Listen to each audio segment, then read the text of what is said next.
সকলকে নমস্কার। আজকে সন্ধ্যাবেলা সবাইকে ডাকা হয়েছে এই বাতকুল্লা যে বিজেপি পার্টি অফিস, এই পার্টি অফিসে 88 কৃষ্ণগঞ্জ বিধানসভার 4 নম্বর মণ্ডলের পক্ষ থেকে আমি মণ্ডল সভানেত্রী হিসাবে কিছু কথা বলতে চাইছি। এই জন্য প্রেস কনফারেন্স করা হচ্ছে। কারণ এটাই, বিগত দুদিন ধরে দুটো ভিডিও, গতকাল এবং তার আগের দিন দুটো ভিডিও সোশ্যাল মিডিয়া মারফত আমরা আমাদের কার্যকর্তা তাদের ফোনে আসছে এবং আমরা সেটা দেখছি। এই ভিডিওটা যে হয়েছে, আমাদের প্রবীণ কার্যকর্তা নিশীথ বিশ্বাস তার বাড়িতে বসে এই ভিডিওটা হয়েছে এবং এই ভিডিওটা করার সময় আমাদের মণ্ডল কমিটি, বুথ কমিটি মেম্বার সহ এরা আদৌ কতটা বিজেপি কর্মী সেটাই আমাদের সন্দেহ। কারণ আমরা যখন সবাই যদি ভারতীয় জনতা পার্টির কর্মী নিজেকে মনে করি, তাহলে সেই জায়গা থেকে সেই ভারতীয় জনতা পার্টির কর্মীদের মধ্যে যদি কখনো কেউ ভুল করে, আমরা মনে হয় সেই কথাটা আমাদের মধ্যে সীমাবদ্ধ রাখবো। আমাদের মায়ের সন্তান, কোনো সন্তান যদি অবাধ্য হয়, তাহলে আমাদের উচিত সেই সন্তানকে সঠিকভাবে শিক্ষা দেওয়া বা নিজেদের মধ্যে সেটাকে, সংসারের মধ্যে সেটা মেটানো। সেটা নিশ্চয়ই আমরা বাইরে আলোচনা করব না। তা আজকে যে ঘটনাটা নিয়ে এত ভিডিও হচ্ছে বা লোকের ওর হোয়াটসঅ্যাপে দেওয়া হচ্ছে, যে ঘটনাকে কেন্দ্র করে, এই ঘটনার সত্যতা কতটা সেইটা কিন্তু কেউ দেখেনি বা সেইটা কিন্তু কেউ জানার চেষ্টা করেনি।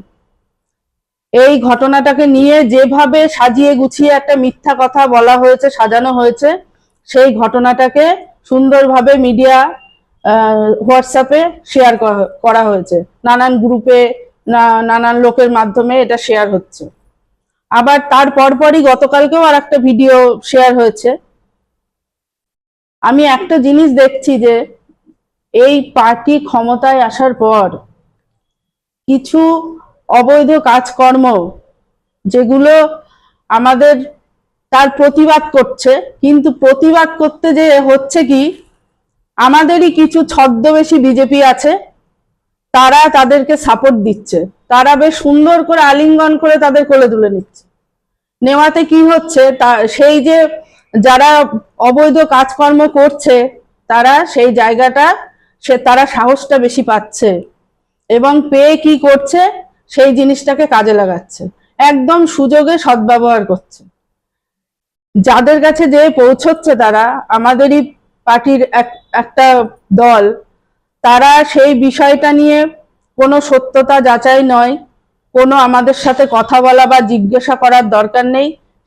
একদিন তারাই বলেছে যে ওই যে রিপন বিশ্বাস ব্যক্তি, তাদের মুখ থেকেই শুনেছিলাম যে ওই ব্যক্তি 2 নম্বরই কাজের সঙ্গে যুক্ত বা একটা বড় রকমের হ্যাকার। আজকে আবার তারাই তাদের ঘরে বসিয়ে নিয়ে তার ভিডিও, আমি যেটা শুনলাম যে রিপন বিশ্বাস নিশীথ বিশ্বাসের কাছে গেছে যে এইটা মিটিয়ে দেওয়ার জন্য। ওই ব্যক্তি আমার বাড়িতেও এসেছিলেন একজন মন্ডল প্রেসিডেন্ট হিসাবে। আমি যেটা করার, আমি কিন্তু জিনিসটা একেবারেই মিটিয়ে দিয়েছি। মানে যেটুকু ওনার মনে কথা ছিল, জিজ্ঞাসা ছিল, সেটা কিন্তু আমি তার উত্তর দিয়ে সেই জিনিসটা কিন্তু মিটে যায়। তারপরেও আমার কথা, যদি কোনো কিছু ভুল হয়ে থাকে বা মন্ডলের কর্মীরা যদি কিছু ভুল করে থাকে, তাহলে সেটা উনি থানায় না যেয়ে উনি আমার বাড়ি এসছে, ঠিক আছে, অ্যাজ এ মন্ডল প্রেসিডেন্ট আমার বাড়ি এসছে, আমি একটা নেতৃত্ব হিসাবে আমার যেটা করার আমি সেটা করেছি। কিন্তু তারপরে উনি আমাদের প্রবীণ কার্যকর্তা হিসাবে নিশীথ বিশ্বাসের বাড়ি গেছে, খুব ভালো কথা, আমরা সেটাকে সাপোর্ট করি। কিন্তু ওনার কি উচিত ছিল না যে যখন আমি একটা জিনিসের বিচার নিয়ে বসেছি, তখন আমি সেই জিনিসটা বিচার করছি, তখন পাশে আরেকজনকে রেখে দেবো ভিডিও করার জন্য, আর তারপরে সেই ভিডিওটা আস্তে আস্তে সবার মধ্যে দেব যে একে অপরকে সেই ভিডিওটা শেয়ার করো? তাই এটা কেমন বিচার হলো? এইটা আমার একটা প্রশ্ন। আর এর সঙ্গে যারা যারা যুক্ত আছেন, আমরা কিন্তু কম বেশি জানি কারা কারা যুক্ত আছে। তারা কেমন বিজেপি, যে আজকে যেই বিজেপি ক্ষমতায় এসছে, আমরা শাসক দলে বিলং করছি, সেই জায়গা থেকে আমার মনে হয় তারা এটা একটা শুধুমাত্র জেলাসি। বিজেপি হয়ে যে বিজেপির নেতৃত্বে সম্মান দিতে পারে না, বিজেপির পদের সম্মান দিতে পারে না, তারা কি আদৌ বিজেপি? সেটা আমার তাদের কাছে প্রশ্ন। আমার কাউকে ভালো নাই লাগতে পারে, তাই বলে সেই নেতৃত্ব বা সেই পদের বা সেই চেয়ারের সম্মান দেব না, সেটা কি আদৌ বিজেপি? তারা তো বিজেপি না। বিজেপি যে পার্টি, আমাদের ভারতীয় সর্বভারতীয় দল, সেই দলটাকে তারা কালিমা লিপ্ত করছে। আজকে আমি একটা মন্ডল প্রেসিডেন্ট আছি, তাহলে আমাকে নিয়ে একটা বাজে কথা বলছে মানে আমি বলবো পার্টির বদনাম হচ্ছে এখানে। এই কমিটির লোককে নিয়ে যদি বাজে কথা বলে, আমি বলবো সেখানে আমার ভারতীয় জনতা পার্টির বদনাম হচ্ছে। যে পার্টিকে ক্ষমতায় আনার জন্য আমরা এত সংগ্রাম করেছি, আজকে নিজেদের মধ্যেই আমরা কাদার ছোড়াছুড়ি করছি। তাহলে এইখান থেকে আমরা কি বুঝবো? আমরা নিজেরা কোনো 2 নম্বরী মহিলাকে টাকা দিয়ে তাকে দিয়ে ভুলভাল কথা প্রেসে দিচ্ছি, ভুলভাল কথা তার মুখ দিয়ে বলিয়ে সেই কথাগুলো আমরা হোয়াটসঅ্যাপে শেয়ার করছি। তাহলে এরা যদি বিজেপি হয়, তাহলে আমি তো বলবো যে অন্যান্য যে রাজনৈতিক দল আছে এদের থেকে অনেক বেটার। এই মানুষগুলো আমাদের যে বিজেপি কর্মী, তাদের যদি তাদের এই পদের সম্মানটাই না দিতে পারে, বা তারা আমাদের সঙ্গে কথা না বলে বা আমাদের কাছে কোনো কিছু জিজ্ঞাসা না করে, তাদের কিভাবে তারা পারলো যে একটা ভুল জিনিস, সেই ভুল জিনিসটার উপর সেই ভুল জিনিসটাকে প্রাধান্য দিয়ে তারা কি করলো, তারা ওখানে কিছু মানুষ আছে, তাদের ইন্ধনে এই ভিডিওটা হচ্ছে এবং ভিডিওটা একে অপরকে শেয়ার হচ্ছে। আমরা কি চাইছি বলতে, আমরা এটা নিয়ে আলটিমেট এই যে 2 দিন ধরে এটা হচ্ছে, আমরা এটা নিয়ে স্টেপ নিয়েছি এবং আগামীতেও আমরা নেব। এর সঠিক বিচার অবশ্যই চাইছি। আজকে আমরা সাইবার ক্রাইমের যে রিপোর্ট করেছি, আমরা থানাতেও রিপোর্ট করেছি, এটা যাতে ভবিষ্যতে না হয়। আর একটা কথা আমি বলবো যে আমরা রাজনীতি করি অবশ্যই, আমরা কিন্তু প্রত্যেকে আমাদের নিজস্ব একটা সংসার আছে। তা এই যে এরা যা শুরু করেছে, এটা রাজনীতি তো বটেই, রাজনীতির সঙ্গে মানুষের পার্সোনাল লাইফেও এটা এফেক্ট করছে। এই যে আমরা যদি মানুষ যার মধ্যে শিক্ষাগত যোগ্যতা আছে, সেই এই অসভ্যতামিগুলো তারা করতে পারে না। শিক্ষাগত যোগ্যতা যদি থাকে, কেউ অসভ্যের মতো সে মুখে নোংরা কথা বলতে পারে না, সে যেই হোক না কেন। তাহলে তার কি ওখানে লাভ আছে, বা কাদের ইন্ধনে বা কিসের লোভে বা কোন স্বার্থে সেই ব্যক্তি বা তারা এই কাজগুলো করছে? আমরা কিন্তু সেটা জানি বা আমরা বুঝতে পেরেছি কার ইন্ধনে বা কিভাবে হচ্ছে। সেই জায়গা থেকে আমরাও ছাড়বো না। আমরা পার্সোনাল লাইফে আমাদের এফেক্ট হবে বা রাজনীতির লাইফে আমাদের এফেক্ট হবে, আমরা কিন্তু প্রত্যেকে এই যে আমরা কাজ করে আসছি, আমরা কিন্তু কাজের ফাঁকে পার্টি করি না। আমরা পার্টিটাকে মেন বিষয় ভেবে পার্টির ফাঁকে কিন্তু আমরা আমাদের পার্সোনাল লাইফের কাজ করি। তা সেই জায়গা থেকে আমাদেরকেও কালিমা লিপ্ত করবে, সেইটা আমরা ছাড়বো না। যা খুশি করুক আর যা খুশি ভিডিও বানাক, যত ভিডিও আছে বানাক, আমরাও সেই তার জন্য কি করতে হয় না হয় সেই জন্য আমরা রেডি আছি। অবশ্যই আমাদের যেটা করার সেটা তো আমরা করবই। সাইবার ক্রাইমেরও রিপোর্ট করা হয়েছে, আর থানাতেও বলা হয়েছে, কমপ্লেন দেওয়া হয়েছে, সব বলা হয়েছে, সব জায়গাতেই জানানো হয়েছে। কি জানিয়েছে তো অবশ্যই, যে ভিডিও সবার ফোনে ফোনে গেছে, এমনি মানুষ জানতে পেরেছে। এবার সেই বিষয়টা সম্পর্কে তাদের তো ওয়াকিবহাল করতে হবে। হ্যাঁ, অবশ্যই আশ্বাস দিয়েছে প্রশাসন থেকে। আমরা চাই না যে কারোর হয়ে কথা বলুক, আমরা চাই যে সঠিক তদন্ত এবং সঠিক বিচার হোক। এগুলো যে জিনিসগুলোর প্রতিবাদের জন্য আজকে এই জায়গায় এসে আমাদের এত বদনামের নিতে হলো, সেই জিনিসগুলো কিন্তু প্রত্যেকটা কাজ কিন্তু অবৈধ। যেগুলো নিয়ে কথা উঠছে, যেগুলো নিয়ে নানান ভয়েস কল রেকর্ড, নানান আমি বলবো আমাদের যারা বিজেপি কর্মী আছি, ভোটে আমরা যে ক্ষমতায় এসেছি বা ভোটে জেতার পর আমাদের দায়িত্ব কিন্তু প্রত্যেকের যা ছিল তার 3 গুণ বেড়েছে। আমরা প্রত্যেকেই কিন্তু সেটা জানি। বুথ প্রেসিডেন্ট থেকে শুরু করে শক্তি প্রমুখ যারা সংগঠনের দায়িত্ব পালন করে, কিন্তু এমন কিছু ব্যক্তি আছে যাদের কোনো কাজ নেই।